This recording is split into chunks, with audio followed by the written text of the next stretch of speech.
Ratusan warga yang antri ini untuk mendapatkan minyak goreng di Kota Muara II, Oku Selatan. Mereka berdesakan untuk mendapat jatah minyak goreng yang dijual di salah satu agen. Sedikitnya 12.000 liter minyak goreng yang disediakan habis terjual cepat, bahkan sebagian warga tidak mendapatkannya. Warga yang menunggu sejak pagi menyerbu ketika mobil yang membawa minyak goreng tiba. Minyaknya dari kapan yuk? Dari pagi. Ini baru datang minyaknya yuk? Iya. Ini bahan terica ini dapat gitu yuk minyaknya? Dapat 1 dus. 1 dus, berapa Iya. kita beli itu yuk? 400.000. 400.000 yuk? Kondisi saya ini mohon untuk perhatian dari pemerintah untuk memperhatikan kami rakyat kecil yang susah untuk mendapatkan minyak ini. Sudah berapa lama yuk kita langka minyak seperti ini yuk?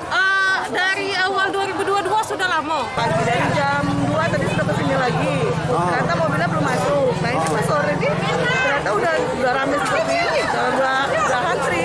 Jadi tidak dapat gitu yuk minyak? Nggak dapat. Udah 2 kali kesini nggak dapat. Tidak mana kecewa tak gitu yuk? Ya lumayan kecewa lah ya.